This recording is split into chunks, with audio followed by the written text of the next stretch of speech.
But as I said above, the only narrow escape I met with was not from one of these dangerous African animals, but from a grizzly bear. It was about 24 years ago. I had wounded the bear just at sunset in a wood of lodgepole pines, and following him, I wounded him again, as he stood on the other side of a thicket. He then charged through the brush, coming with such speed and with such an irregular gait that, try as I would, I was not able to get the sight of my rifle on the brain pan, though I hit him very hard with both the remaining barrels of my magazine Winchester. It was in the days of black powder, and the smoke hung. After my last shot, the first thing I saw was the bear's left paw as he struck at me, so close that I made a quick movement to one side. He was, however, practically already dead, and after another jump, and while in the very act of trying to turn to come at me, he collapsed like a shot rabbit. By the way, I had a most exasperating time trying to bring in his skin. I was alone, traveling on foot with one very docile little mountain mare for a pack pony. The little mare cared nothing for bears or anything else, so there was no difficulty in packing her. But the man without experience can hardly realize the work it was to get that bear skin off the carcass and then to pack it, wet, slippery, and heavy, so that it would ride evenly on the pony. I was, at the time, fairly well versed in packing with a diamond hitch, the standby of Rocky Mountain packers in my day. But the diamond hitch is a two-man job, and even working with a squaw hitch, I got into endless trouble with that wet and slippery bearskin. With infinite labor, I would get the skin on the pony and run the ropes over it until, to all seeming, it was fastened properly. Then off we would start, and after going about 100 yards, I would notice the hide beginning to bulge through between two ropes. I would shift one of them, and then the hide would bulge somewhere else. I would shift the rope again, and still the hide would flow slowly out as if it was lava. The first thing I knew, it would come down on one side, and the little mare, with her feet planted resolutely, would wait for me to perform my part by getting that bearskin back in its proper place on the McClellan saddle, which I was using as a makeshift pack saddle. The feat of killing the bear the previous day sank into nothing compared with the feat of making the bearskin ride properly as a pack on the following 3 days. The reason why I was alone in the mountains on this occasion was because, for the only time in all my experience, I had a difficulty with my guide. He was a crippled old mountain man, with a profound contempt for tenderfeet, a contempt that in my case was accentuated by the fact that I wore spectacles, which at that day and in the region were usually held to indicate a defective moral character in the wearer. He had never previously acted as a guide, or as he expressed it, trundled a tenderfoot, and though a good hunter who showed me much game, our experience together was not happy. He was very rheumatic, and liked to lie abed late, so that I usually had to get breakfast, and, in fact, do most of the work around the camp. Finally, one day he declined to go out with me, saying that he had a pain. When, that afternoon, I got back to camp, I speedily found what the pain was. We were traveling very light indeed, I having practically nothing but my buffalo sleeping bag, my wash kit, and a pair of socks.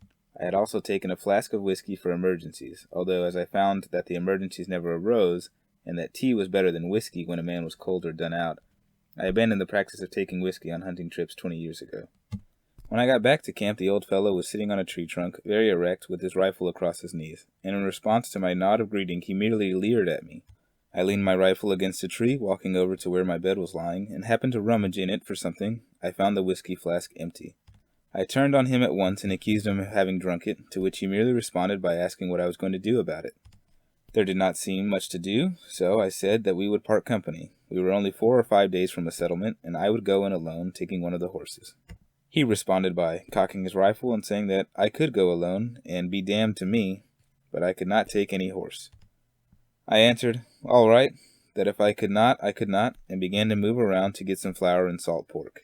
He was misled by my quietness, and by the fact that I had not in any way resented either his actions or his language during the days which we had been together, and did not watch me as closely as he ought to have done.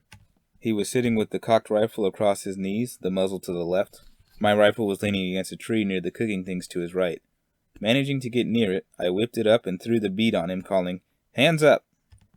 He, of course, put up his hands and then said, "Oh, come on, I was only joking," to which I answered, "Well, I am not. Now straighten your legs and let your rifle go to the ground." He remonstrated, saying the rifle would go off, and I told him to let it go off. However, he straightened his legs in such fashion that it came to the ground without a jar. I then made him move back and picked up the rifle.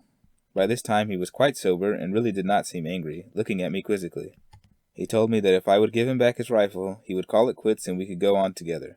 I do not think it best to trust him, so I told him that our hunt was pretty well through, anyway, and that I would go home. There was a blasted pine on the trail, in plain view of the camp, about a mile off, and I told him that I would leave his rifle at that blasted pine if I could see him in camp, but that he must not come after me, for if he did, I should assume that it was with hostile intent, and would shoot. He said he had no intention of coming after me, and as he was very much crippled with rheumatism, I do not believe he would do so. Accordingly, I took the little mare with nothing but some flour, bacon, and tea, and my bedroll, and started off. At the blasted pine, I looked round, and as I could see him in camp, I left his rifle there.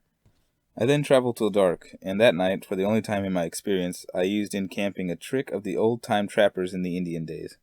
I did not believe I would be followed, but still it was not possible to be sure, so, after getting supper, while my pony fed round, I left the fire burning, repacked the mare, and pushed ahead until it literally became so dark that I could not see.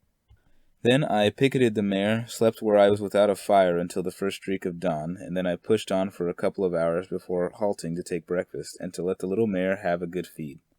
No plainsman needs to be told that a man should not lie near a fire if there is a danger of an enemy creeping up on him, and that above all a man should not put himself in a position where he can be ambushed at dawn. On this second day I lost the trail, and toward nightfall gave up the effort to find it, camped where I was, and went out to shoot a grouse for supper. It was while hunting in vain for a grouse that I came on the bear and killed it, as above described.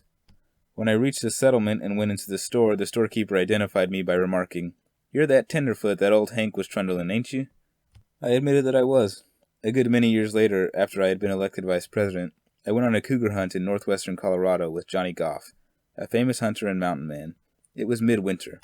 I was rather proud of my achievements and pictured myself as being known to the few settlers in the neighborhood as a successful mountain lion hunter. I could not help grinning when I found out that they did not even allude to me as the vice president-elect, let alone as a hunter, but merely as Johnny Goff's tourist.